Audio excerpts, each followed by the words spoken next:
Tracy Beaumont is 17 years old. She has an older brother named Jamal, who's a track star destined to run at Baylor University, a baby sister, and a beautiful protective mother. Tracy has her own column dedicated to racial justice in her school newspaper. Her friend Tasha always makes her laugh. She's considering dating her friend Dean. Tracy is a normal teenager, but she's dealt with something extraordinarily painful, the wrongful conviction of her father. And then the same thing happens to her brother. When the unthinkable happens and her brother is wrongfully accused of murdering a white girl, his secret girlfriend, Angela, Tracy is determined to save the two most important men in her life. This is the premise of today's Velshi Band Book Club feature, the award-winning and best-selling young adult novel, This Is My America by Kim Johnson. The bones of this book are a mystery, one that is echoed in two generations. Both Tracy's brother and father have been wrongfully accused of murder. And this is not a case of bad luck or some sort of supernatural family curse.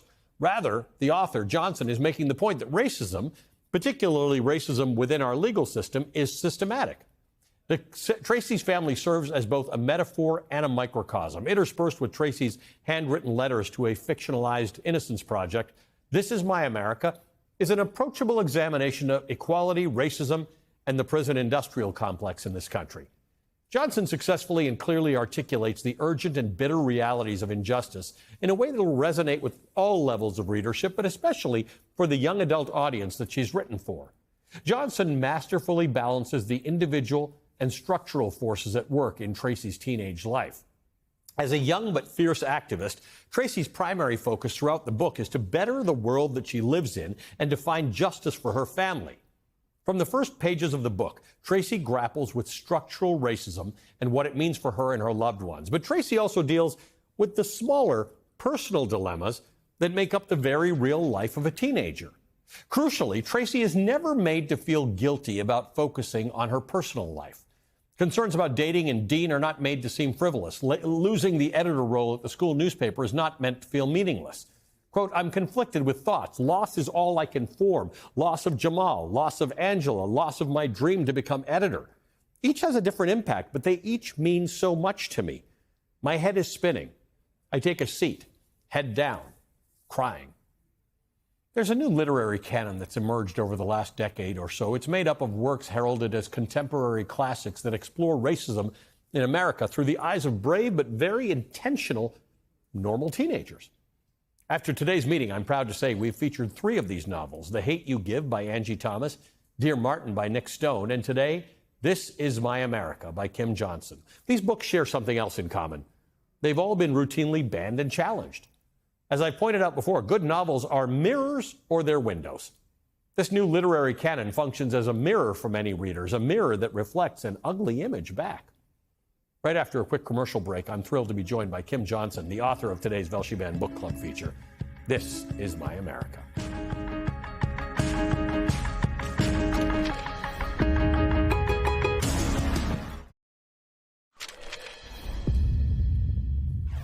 All right, Kim Johnson joins me now. I'm officially calling the meeting of the Velshi Band Book Club to order with the official Velshi Band Book Club gavel for the very first time. Kim, welcome.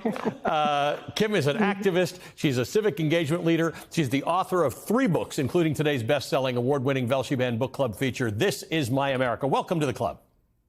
Thank you so much. It's an honor to be here. You know, one of the things that we were talking about that's interesting about this book is that you managed to balance the external and internal complexities, of a teenage girl. So the idea that your brother's been accused of a murder, wrongfully accused of a murder, and someone's dead, you don't treat that in a way that says, well, you're not becoming editor of the school paper is unimportant. This is the life of a teenage girl. It's all important. Yeah, absolutely. And I really modeled it from my years of working in higher education with young people who have serious things happening in their life. While one day I might have a meeting with them and they're telling me about that. And the next day they're really upset because they didn't do well at a test or they didn't get the job that they were looking for. And I think more ways that we can humanize young people to show that they have that dichotomy is the way that I think that we can reach more empathy and understanding. A major theme in the book is the power of family. I want to read a short passage. I forced myself to study Mama because I need to learn that strength so I can pass it down like a family recipe, an heirloom, a curse. Talk to me about this. Family is so central in this book. Yeah, family, I really wanted to emphasize that because I was, in doing my work, I was criticizing the way that oftentimes we hear about stories like this, where it is just about a case, something that we see, we make a quick judgment, and we often forget that there are actual people who are impacted, actual people who are involved in this situation. And doing this and by showing the strength and the importance of family was one way that I wanted to do that. I also wanted to honor the many women who have to hold it down when the families are impacted by things like this. And so that was one of the ways I tried to emphasize that. This is My America Opens with a broadcast news interview like the one you're participating in right now, because Tracy's an aspiring journalist. She's got a social justice column in the school newspaper. The power, good and bad, of major media is also a theme that you pursue in this book. Yeah, it was a way for me to really put forward some of the frustrations that I actually was having at the time when I was thinking about writing this book and working on this book. Was oftentimes when I was having conversations about the larger issue around Black Lives Matter and the conversation around police brutality, for example, it often was just talking about that one particular thing. And media is so powerful because it can be a voice to the voiceless, while it also can be a big beacon to emphasizing injustice if we actually don't have the sort of full story about what's happening. And so playing with that concept of media, questioning media, pushing media, taking advantage of an opportunity to put her story out there was something that I knew I had to have in the story.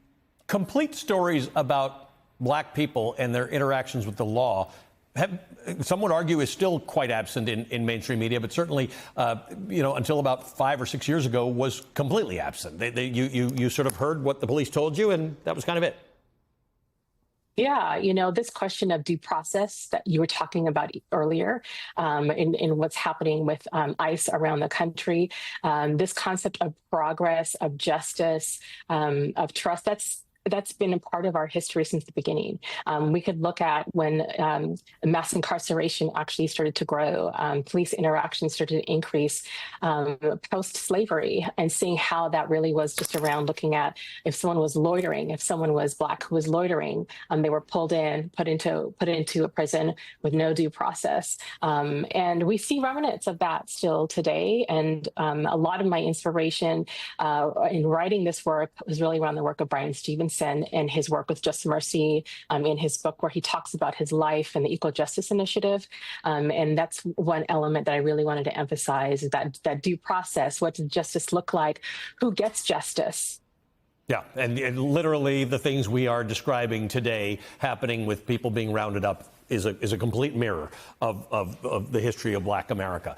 A few years ago, you were interviewed by another member of the Belsheband Book Club, Nick Stone, the author of Dear Martin.